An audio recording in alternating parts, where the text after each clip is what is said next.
So welcome everyone to this CSE's Development in Action webinar series. I believe we have quite a few new scholars joining this webinar today. So a special warm welcome to all our new scholars and of course all our alumni joining us today as well. For those of you who are joining this webinar for the first time, the webinar series is basically a monthly webinar series, each webinar addressing one of the 6 CSE's Development in Action themes, and providing an opportunity for attendees to engage in real-time discussions on the topic being discussed. Today's webinar, as you can all see on the screen, is on generating energy from agricultural waste in Nigeria. And presenting this topic today, we have Commonwealth PhD scholar Prince Anthony Okoro. Prince is the co-founder and managing director of a startup, Bebeque Energy. And in this webinar, he will discuss how his startup uses an innovative solution to generate energy from agri-residues to support the activities of a rice processing cluster in Nigeria. Am I audible? I have just seen a message in the chat box about the volume. Am I audible to everyone? Please, can you indicate that in the chat box? Prince, can you hear me? Yes, I can. Okay, all right. Thank you so much for confirming that. All right, coming back to the introduction. Prince is the inaugural winner of the British Renewable Energy Award 2022 and the future game changer in the field of renewable energy and technology category. And I'm also pleased to inform you that Prince is a 2017 Commonwealth PhD scholar from Nigeria and is currently completing his PhD in bioenergy in Energy and Bioproducts Research Institute at the Aston University.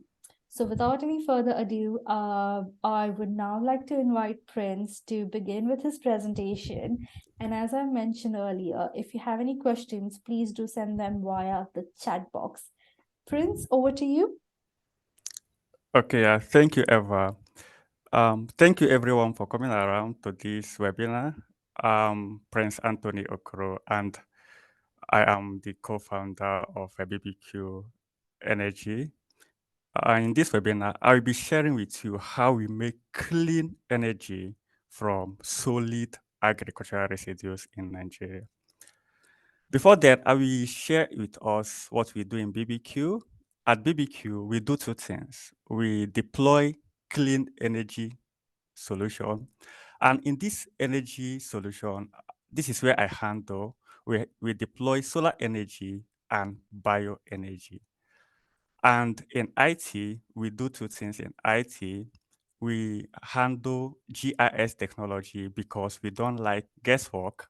We use GIS technology for our pre-feasibility and feasibility study for mapping purpose, and also we do web app development.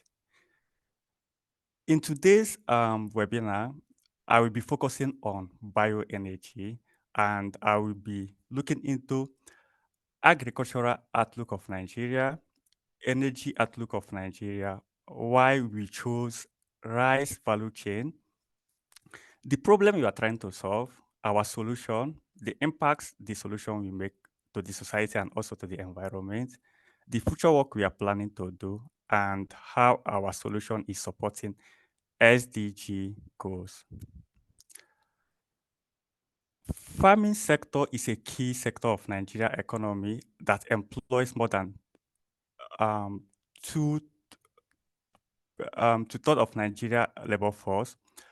The sector contributes to about 22% of the total gross domestic product of Nigeria. The sector is characterized by low income because of the low production in the sector. At the same time, the farming sector generates large amount of residues in Nigeria from different agricultural crops that is being grown in Nigeria.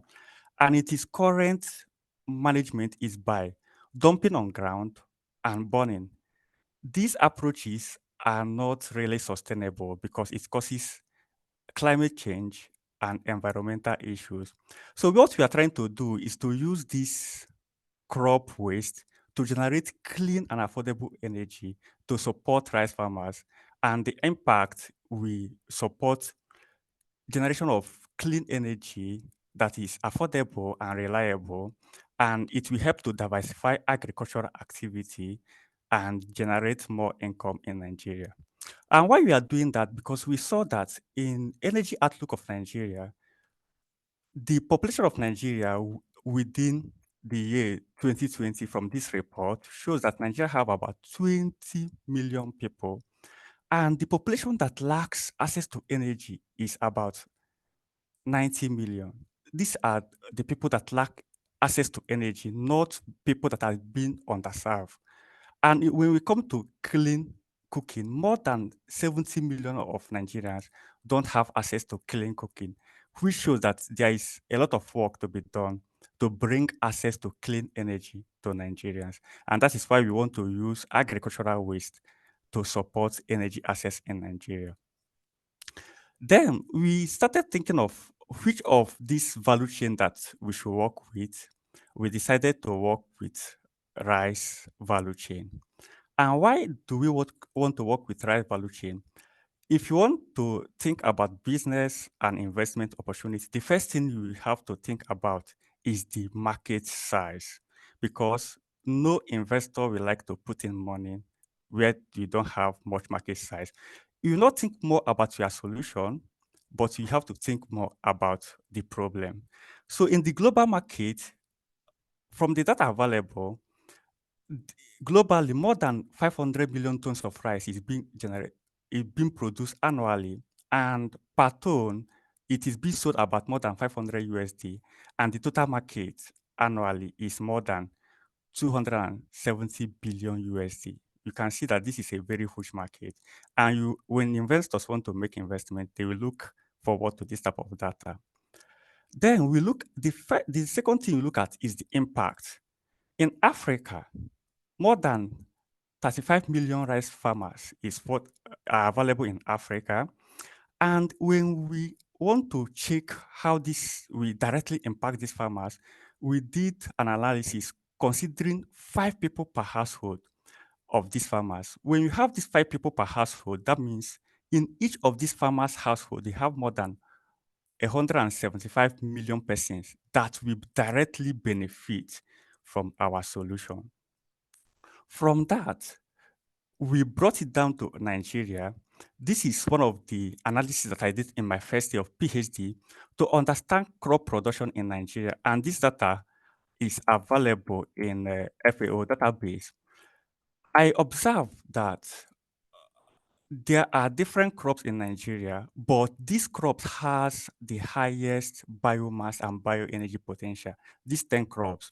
If you see very well, you see that in Nigeria, in the seasons, rice is being produced in this season, which means that in Nigeria, we have markets in different zones in Nigeria. Then we started looking about the problem in rice production. That is the rice processing value chain. We went for fieldwork and we discovered this, that the farmers spend 100 kg of rice per, they spend 6 hours parboiling 100 kg of rice per day, and they dry it by spreading it on the floor. And it takes about 7 hours to do this, only 100 kg. After that, they take it to a rice mill where it's being made using diesel generator at a very high price. And the milling process generates large amount of rice husk that is currently managed by just dumping on the ground and burning. So this is a very huge problem that we want to solve. We started thinking of how best to approach it. We started with the feasibility studies.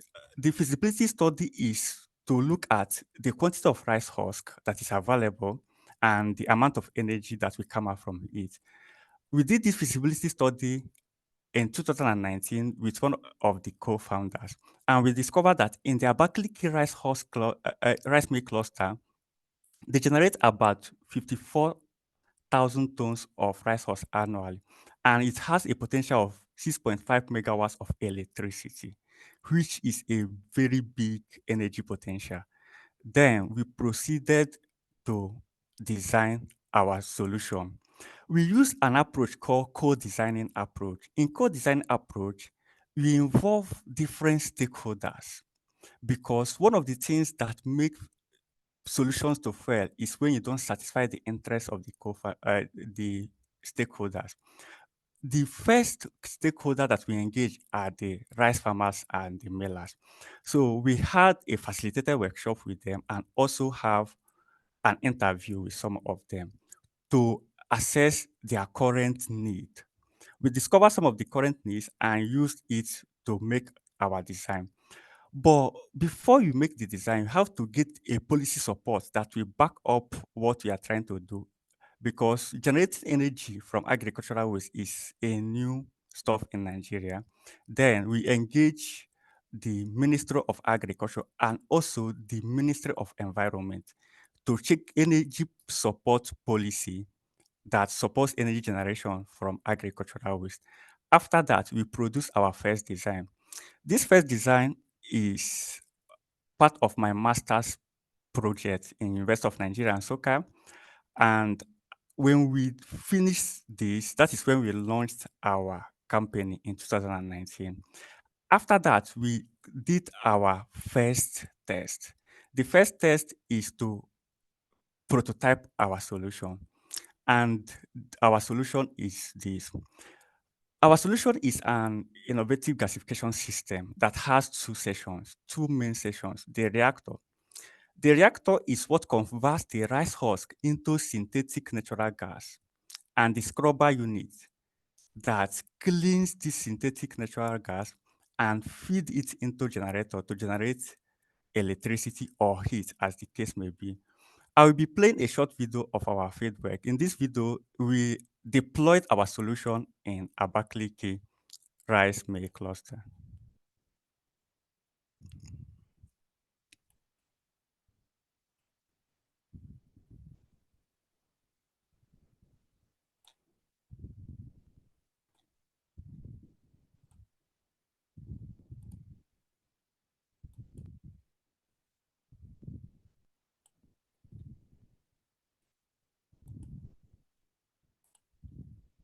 Farming sector in Africa is characterized by low income and a I want to confirm if you can hear the video. Yes, yes, we can hear it. major It's audible. costs No, they. to sustainable energy and climate change, resulting to low income, food insecurity, and post-harvest loss. In Nigeria, most farmers process their rice using wood fuel as a heat source to parboil their rice and dry it by spraying it on the floor. This approach introduces stones and other impurities to the rice, as well as cause environmental and health challenges. At the same time, the rice mills use diesel generators to mill the rice. Within the last 5 years, the cost of rice milling and destoning have increased by 300% and 200% respectively, reducing the net income of rice farmers and millers and increasing the price of rice in the market. Additionally, the milling process generates large amounts of rice husk that are managed by on-site burning and depositing on land, which is a huge environmental problem. I think we should do something about this problem in an innovative way. Our innovative gasification system uses the rice husk for the milling process to produce heat and electricity to offer rice parboiling, drying, milling, destoning and polishing services to rice farmers and millers at affordable price and improved quality. Our solution can also be used to power cold room to increase the shelf life of perishable products, contributing to reducing food waste and food insecurity. Using the rice husk to generate heat and electricity for rice mill clusters helps in handling the waste in a more sustainable way and preventing millions of carbon dioxide from entering the atmosphere. With the milk and Mosep grand prize, we will upscale our solution in the rice milling cluster and provide sustainable and affordable heat and electricity services to the farmers and millers. This will support the access to affordable, reliable, and clean energy, diversify agricultural activities, generate additional income and job opportunities, reduce environmental and health risks, which all lie at the heart of the 2030 Agenda for Sustainable Development and the Paris Agreement on climate change. Overall benefits of our solutions will facilitate market and non-market benefits in Nigeria and contributes to Nigeria's GDP and GDP per capita, increase export and export earnings. Our solution can be replicated globally.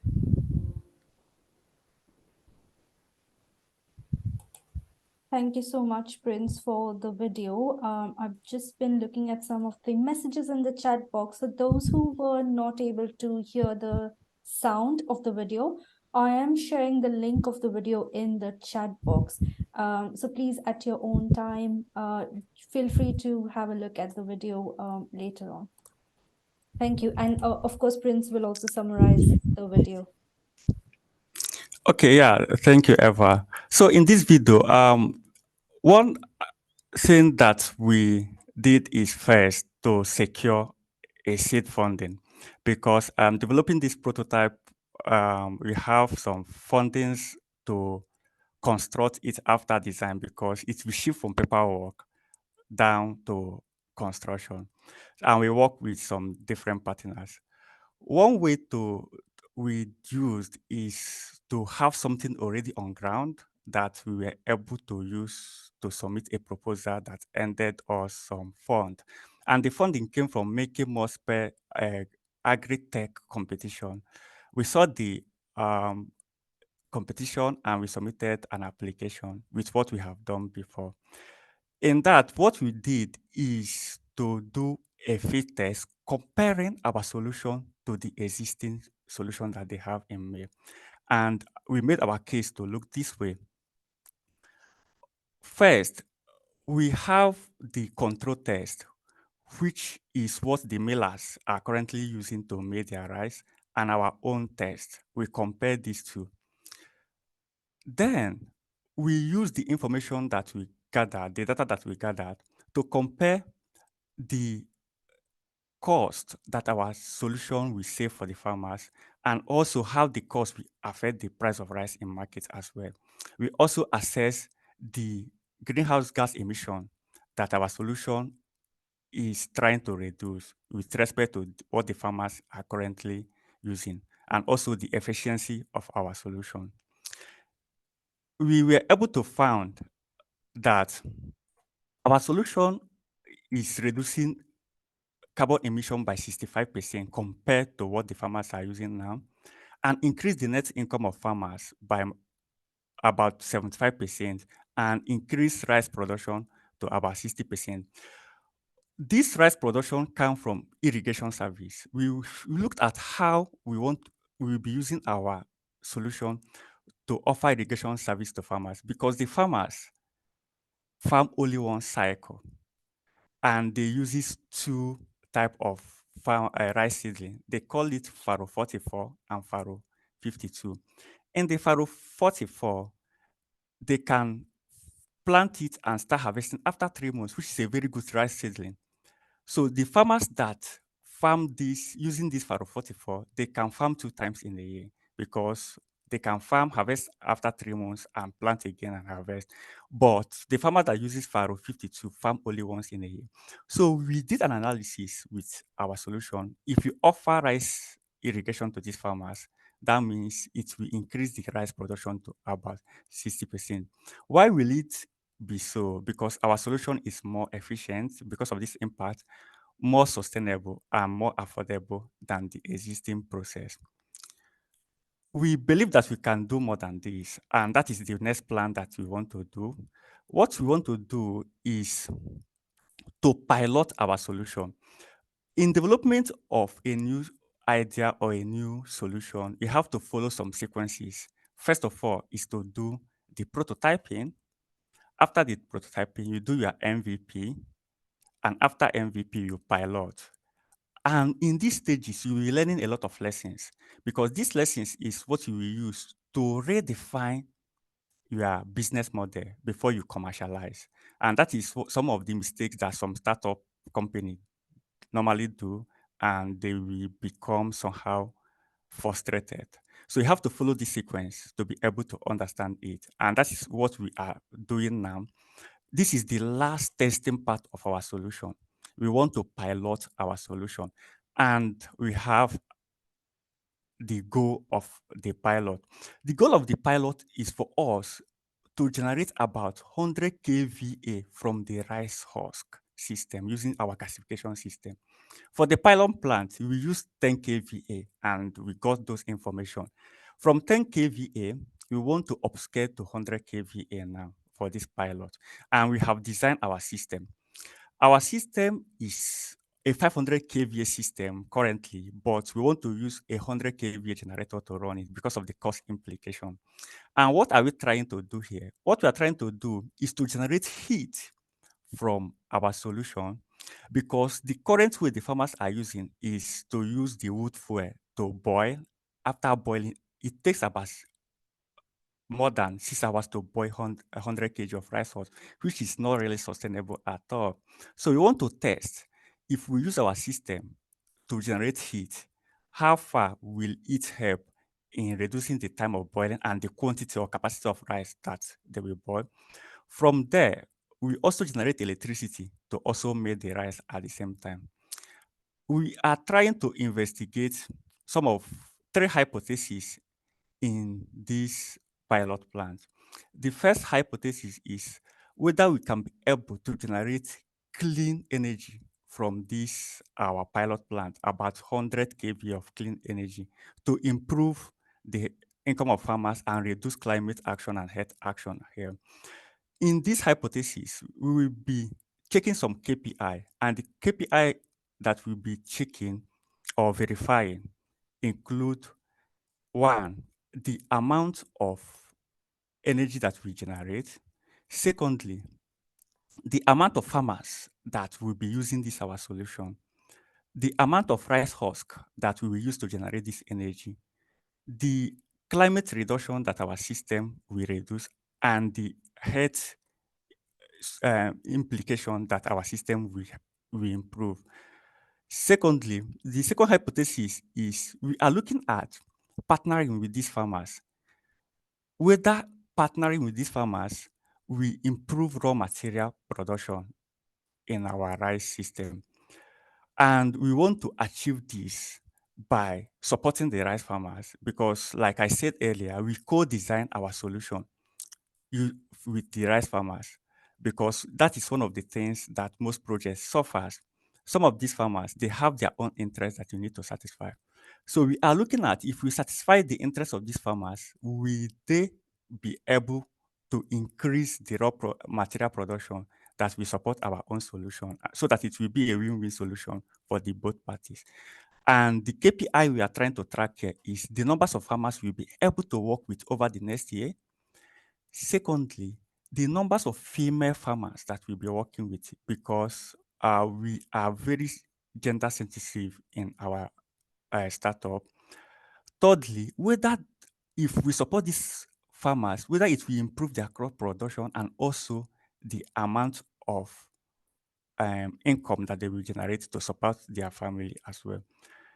The third hypothesis that we are looking at is if we'll be able to generate revenue from this pilot plant. This is where some startup have some challenges. They will pay attention first at generating revenue before running their pilot or MVP. So we have to look at this from this point, because we started this journey from 2019 and this is 2023. And this is the time we want to check if we'll be able to generate income from this our solution. So the main KPI we are tracking here is the capital cost that we'll be investing in it and our return on investment within the first year of operation. Our solution are supporting different sustainable development goals, which include the Sustainable Development Goal 2, 3, 7, 8, 9, and 13. I know that some of us will be wondering what informed my journey to the startup business that I'm currently doing and how it's directly linked to my PhD.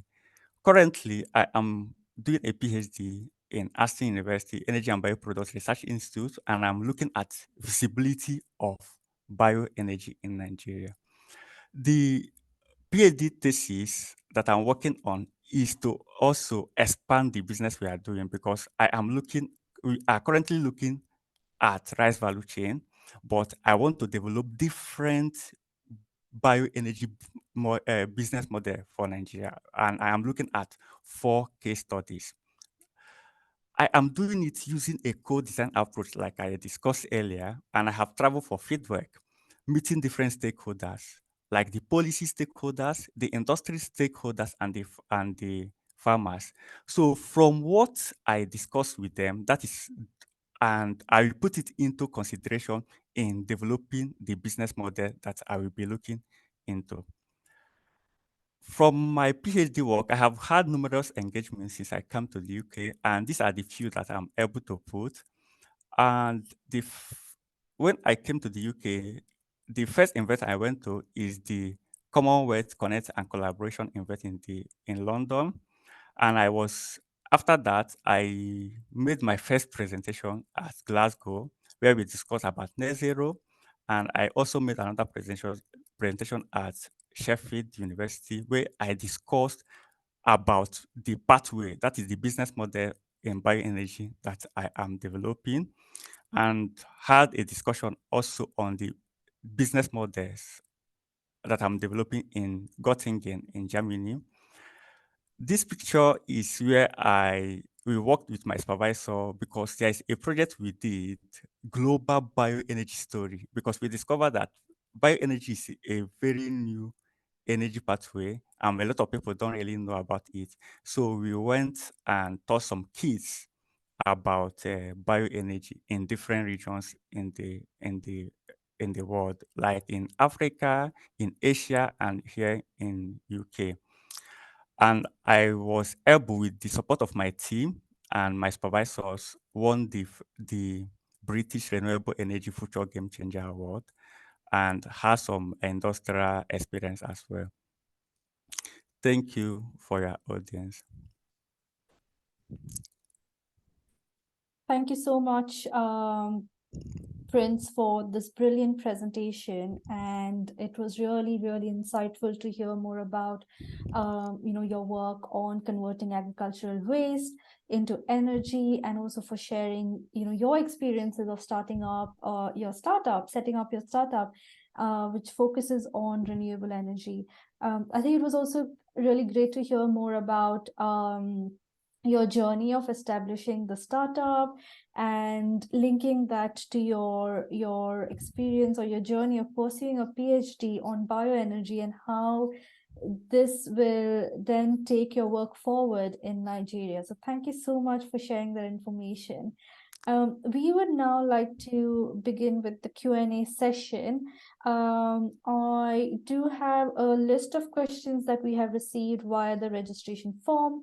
So thank you to those who sent in your questions in advance for the speaker. But we will try to address a few of them in the Q&A session. But if you do have any questions, we have quite a lot of time for the Q&A session. So please feel free to send in your questions in the chat box. Prince, if you're ready for the Q&A session, can we begin with the first question? Yes, we can. All right, thank you. So the first question is, how hard is it to change the behavior or mindset of farmers? Are they known to be highly at risk averse and stubborn towards the change that you propose? Okay, yeah. Things are sometimes difficult and sometimes easy, but from my experience, I will say that the first thing people are advised to do is to look at interests of the party that are involved. And it's one of the things we are trying to investigate, like one of the hypotheses that we are trying to investigate. The farmers has their own need, and we as a company also have our own need. When we want to work with people, the first thing you have to do is like have a stakeholder engagement with them and see their interests, because it is interest first before anything. When you satisfy the parties' interest, they will not really have an issue. That is why this second hypothesis that we want to investigate is collaboration with these farmers. When we had that engagement with them, they had a lot of expectation. And when you don't meet this type of expectation, that is when it will be as if they are proving stubborn. They are not, because we really need to satisfy their interest. Apart from the way they process their rice currently, which takes them a lot of time to do, they have other things that troubles them. That is, we are trying to satisfy their energy need and also support them also with other things. For instance, I will be a bit open here because this is business, and you just be careful when you discuss some certain things in business. Some of them lack access to raw materials, that is input. Some of them uses manual labor to process their for farming. These are the two major things that causes them to have difficulty in working with people. So we are looking at a way to partner with some organizations to offer them um, this to solve this challenge for them. And most of them don't have access to market as well. We are bringing another organization that will come and offer them access to market. So after doing this, as part of our hypothesis, we want to see if this will help in making them to work smoothly with us. It's a hypothesis that we are looking at to investigate. And once we investigate it and see that, yeah, this approach is fine, that means it will be part of our business model. So from experience, the first thing to do is to try to satisfy the interests of these farmers. Then you will see how to work with them from there. That's a really great response. Thank you so much, Prince. The next example is, the next question is, can you provide examples of successful initiatives in Nigeria that have harnessed agricultural waste for an energy production? And what are the difficulties and for putting these together in terms of, agricultural waste to energy initiatives into practice in your country, and how may they overcome these challenges? Okay. Some of the initiatives that I was able to find in bioenergy, I had an engagement with Energy Commission of Nigeria, because they are the ones in charge of energy, making energy policies in deploying new energy systems in Nigeria. And I was opportune to discuss with the director of the bioenergy session. And I was able to look at different initiatives of bioenergy that are currently going on in Nigeria. Where Nigeria is in bioenergy is in three pathways, and they have really been successful in those three pathways. The first pathway is uh, the cook stove. The cook stove pathway is being used in most remote areas in Nigeria currently. And in the cook stove, what the technology does is to bring biomass, which is maybe sometimes forest residue or agricultural residue, and convert it into briquette system. And they will be using it to generate heat for cooking at home. So that is one initiative that they are doing.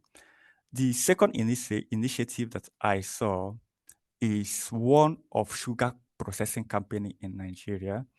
They use their bagger system.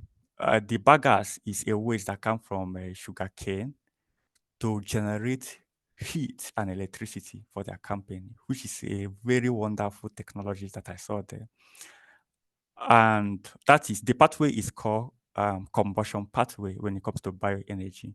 And the third one is anaerobic digestion system.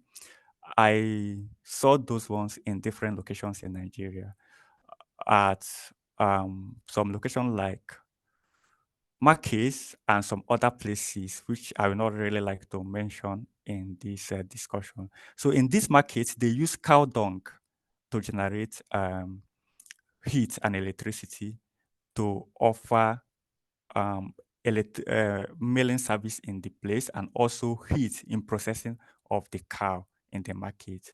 So in different regions in Nigeria, there are quite a lot of initiative in these three technologies, but that is why I am coming with a higher innovation, which is gasification, because if you understand bioenergy very well, you will see that cook stove, combustion, and anaerobic digestion um, are in a class of technology that are a bit lower to implement. So the novel technologies are like gasification, pyrolysis, Fischer-Tropsch process, biorefineries, and all the rest. So the first, the higher technology that I'm going for is this gasification because it can offer a lot of benefits more than other lower technologies that are available. But to summarize the answer to this question,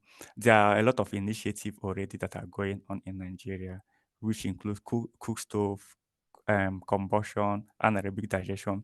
But some of them faces some challenges as well. And like I mentioned in my previous answer, most of these challenges comes when you don't satisfy the interests of the stakeholders. So the best approach to handle is to have a, a facilitated workshop with the stakeholders, know their interests from the farmers, the industry, and also the policymakers. Once you satisfy the interests of the stakeholders, I think the risk of the project having a negative impact will be reduced. That is one way to de-risk the project. That's a great response. And just as a follow-up to this response, we do have a question on policy uh, influencing. In your experience, how do you go about with influencing policymakers and bringing about a change at the policy level? Okay, yeah, thank you so much. Like, I will still be going back to my previous answers because I like working together with people and satisfying their interests. One of our major stakeholders are the policy because we must do what the policy stakeholders the policy have stated. And when it comes to the policy, you have to understand how the policy goes. We have the farmers that generate this waste or plant this waste.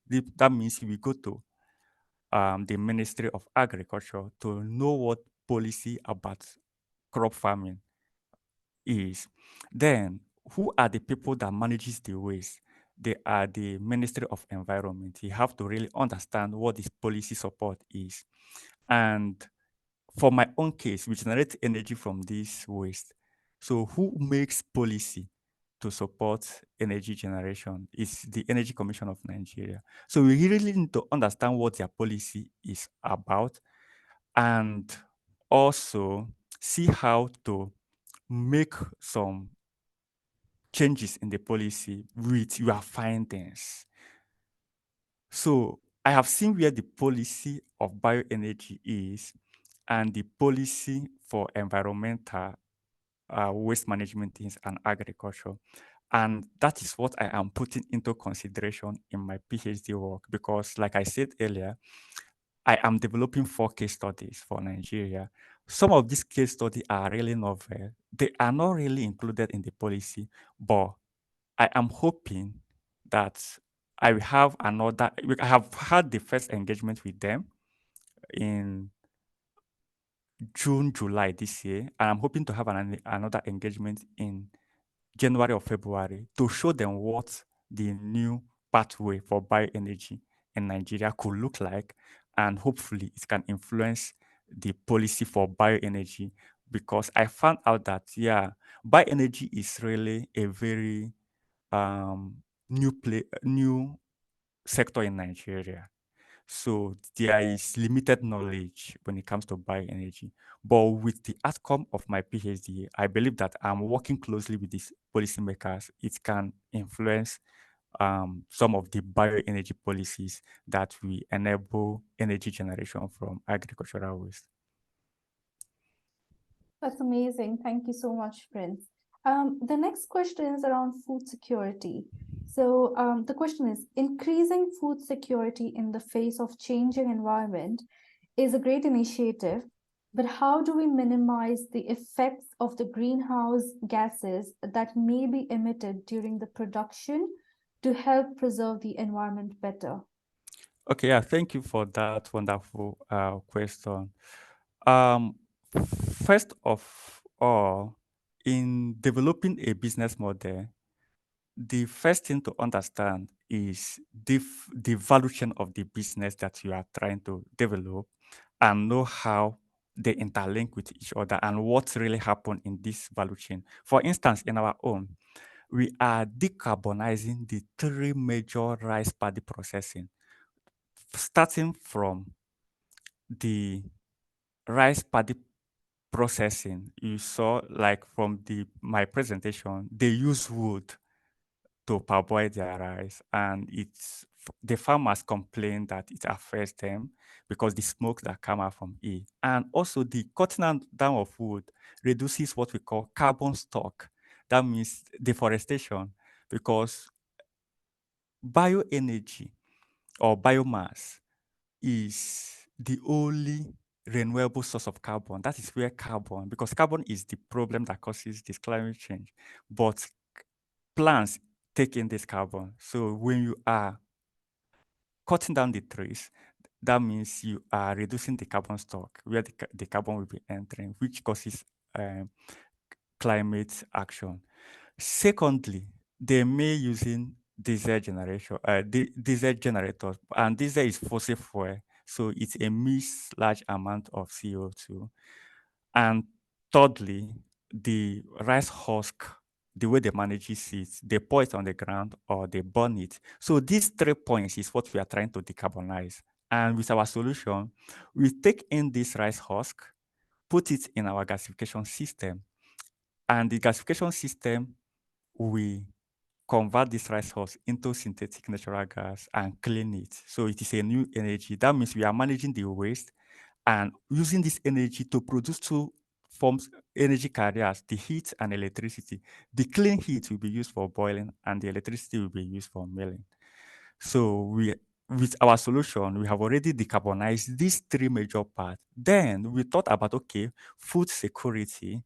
In food security, you have to understand that it deals with both production and the selling of the food. If the food is really, the cost of the food is high and people can't afford it, that means there will be food insecurity in that location. And if there is money to buy the food and the production is low, there is also food insecurity. And that is what we are trying to do. We are trying to use our solution to bring down the cost of food in market, because what causes the price of food to be high in Nigeria is most of these farmers uses diesel generator to make their rice.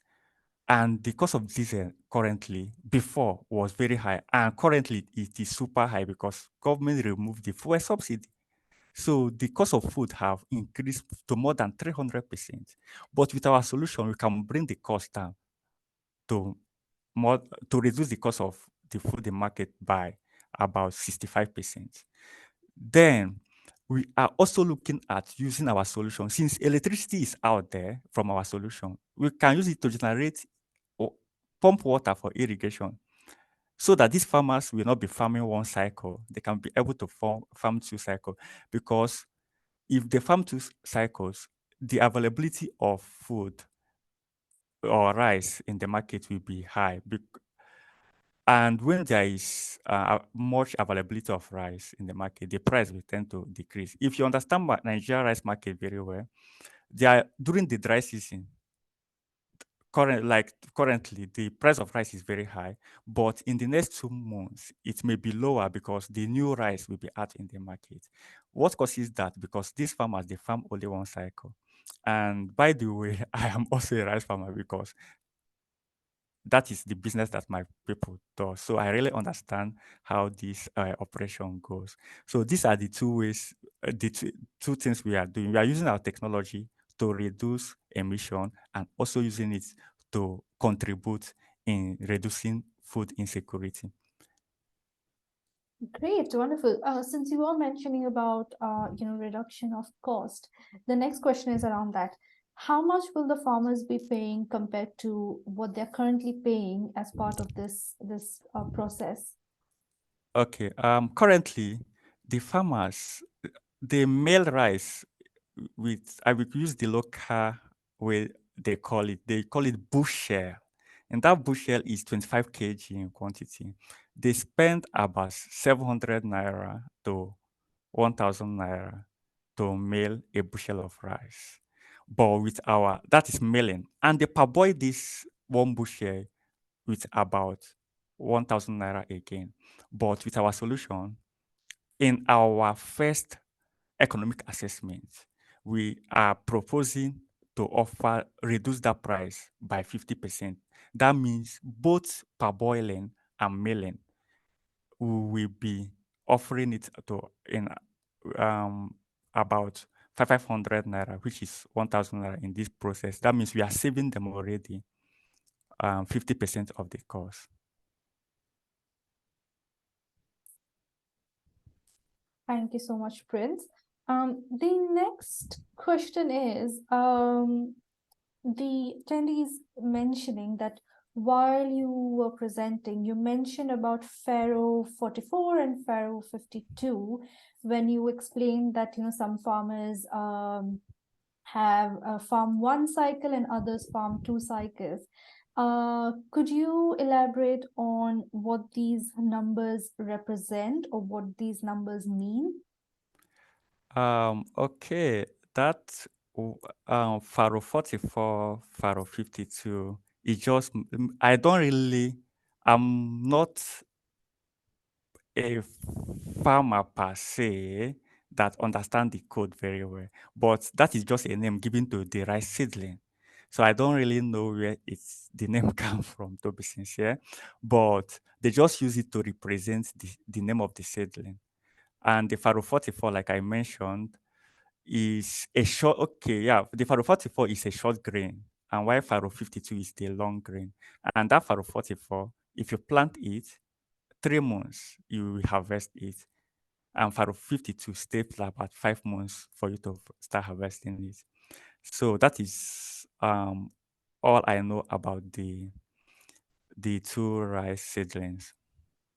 I appreciate you responding to that query, and I'm sure those of us who have any knowledge in the agricultural sector or about these terms, you can send in your that information in the chat box. Moving on, do you think using agricultural waste for energy production might deprive the soil from organic waste, leading to soil degradation in the long term? I don't think so, to the best of my knowledge, and I will say why. Um, Using agricultural waste to generate energy, you just need to understand the level of the agricultural waste that we are using to generate this energy. For instance, I will still be working with a case of rice value chain. I don't want to digress, but in rice value chain, there are two type of waste you can easily generate: the rice husk and the rice straw. And what we are operating with is rice husk because we are using gasification technology. But some people that works on rice straw, they can use anaerobic digestion because of the moisture content. Now, in these two residues, One is gotten in the farm. We call it the primary residue. The residue that is in the farm is the primary residue. And the other one is gotten at the processing facility, which is the secondary residue, which is the rice husk. Currently, the rice farmers, when they cut the rice straw, they leave some in the farm for it to help maintain the farm like fertility and the farm, the soil fertility and the soil maybe profile. So they have a way to cut it. Secondly, the beauty part of rice husk, which is the one we are using for our gasification system, is that it produces two byproducts, the ash and the char. And these two products are used for soil reinforcement. So with that, the soil is also protected. And that is one of the incentives we'll be offering the farmers to help improve their soil fertility. Thanks, Prince. Since you did mention straws, the next question is something around that. So stubble burning, burning of straws, husk, is a very significant issue in India, particularly in the northern region of the country. This practice annually leads to severe pollution and adversely affects the air quality index in northern India. Do you believe that an initiative like yours can be carried out or can be conducted to address this problem in India? Yes, this solution, like I mentioned during my presentation, we assess the market. We started from the global market. Rice is grown in Asia very well because if you go back to the graph, you saw that it's captured in there and it can be replicated. The gasification system is already existing in India, in China, in other Asia countries. There's an assessment we did, which I didn't really show here. We called it, if we stop burning of this, because burning of this rice husk, it releases two gases, dangerous gas that causes this issue. Like the sulfur gas is what causes the health challenge, and the CO2 is what causes the climate action. But when you stop burning it and put it either in gasification system, you have reduced that. So it will not cause those environmental issues. And this solution can be replicated everywhere in the world. And the beauty of the solution is it's not only in rice value chain that it works. You can gasify other crops in Nigeria. For instance, the palm residue, you can gasify the palm front, you can gasify the palm shell, that is the palm kernel shell. That's what they call spent bunch as well. You can also gasify it. So the gasification system, we call it, it has multiple inputs into it, but you can't be working in all the value chain at the same time. You just need to choose one value chain and work in that value chain. Amazing. Prince, you did mention about working with stakeholders. So the next question is, Nigeria is centered around national and subnational levels. And the question that this alumnus has asked is, they would like to understand whether your collaboration with policymakers is at a federal or state level.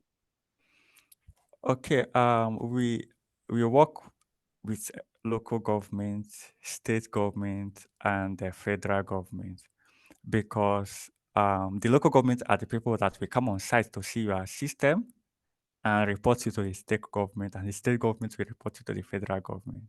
So you just need to work with all this, but it is as important to get all the permits you need. That is why working with policymakers is very, very important.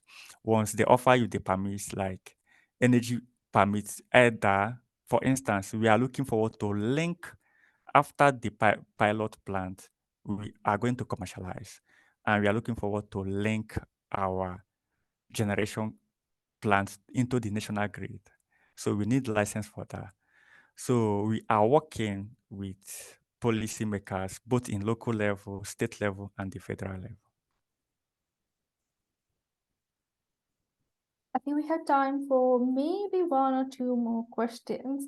So I would like to go back to the questions we received in advance. And this is a very interesting question about your experience of setting up a startup.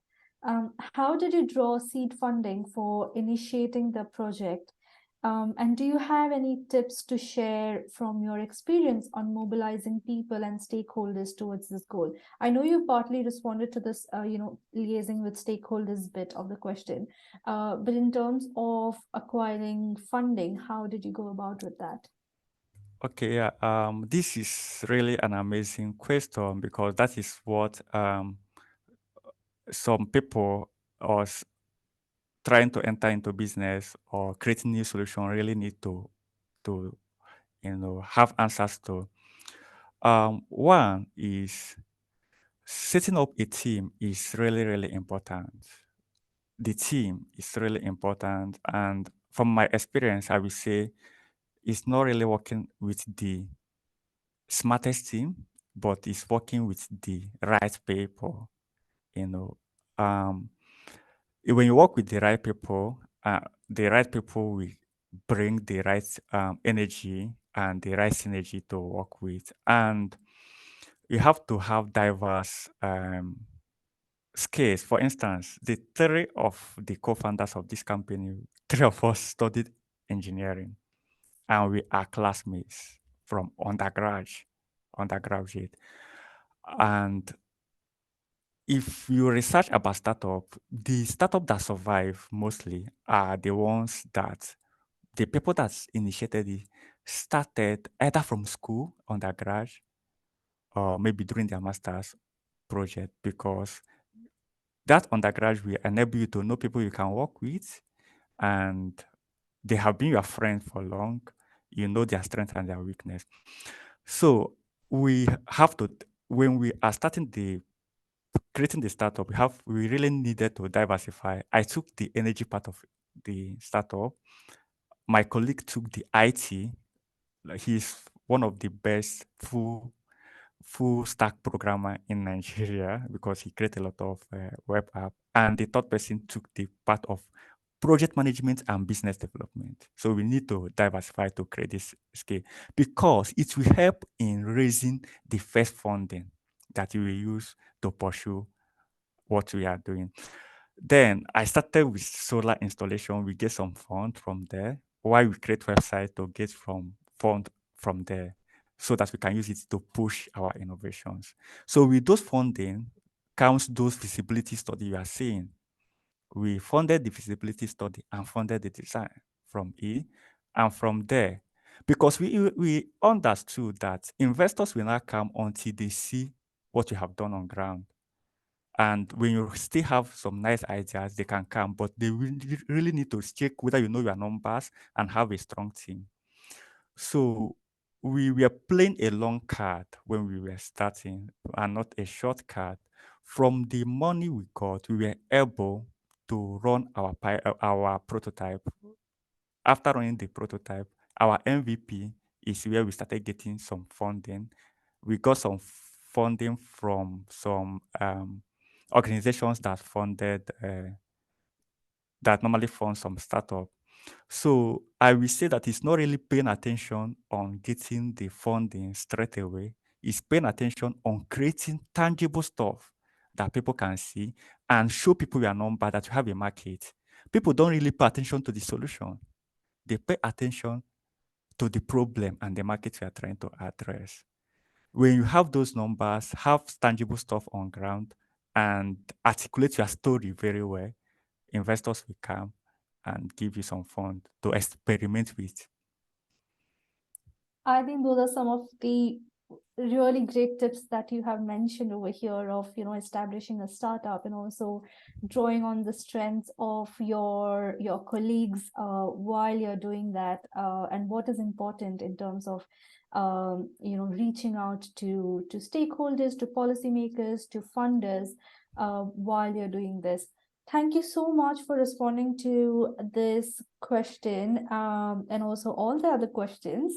Um, you have received really positive feedback in the chat box, and we also have someone who has clarified that the Faro 44 and Faro 52, by the way, the spelling is Faro.